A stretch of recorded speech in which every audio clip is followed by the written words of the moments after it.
Meni diqqat bilan tingla. Bir munosabat o'z nihoyasiga yetgan bo'lsa kuyinma. Ortiq uni tutish yoki uning ortidan yugurish senga hech qanday foyda keltirmaydi. Unutmaginki, yanglish ishqni saqlab qolishga urinish qalbga zarar berishdan boshqa narsa emas.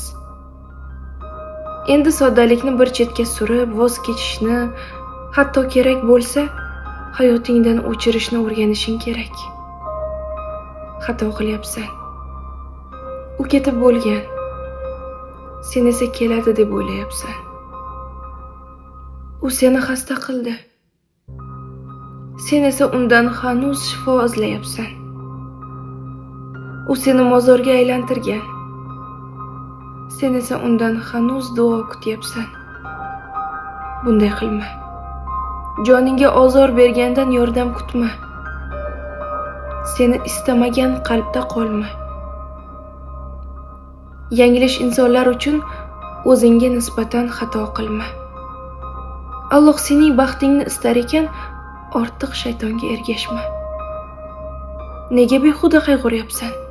Agar u ko'z yoshlaringni, sevgingni, dardingni e'tiborga olmagan bo'lsa, munosabatlaringiz uchun kurashmagan bo'lsa, sening sevgingni oqlamagan bo'lsa, sen ham o'zingni behuda azoblama. Yuzingni yuzsizlar uchun yerga qaratma. Qalbingni charchatma ortiq.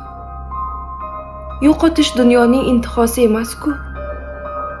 Bitgan bo'lsa, nima qilibdi?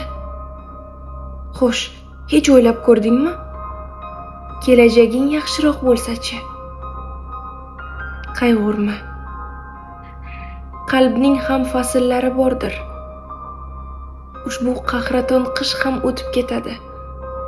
Bir kun kelib, sening ham qalbingda chechaklar ochiladi. Sabr qil.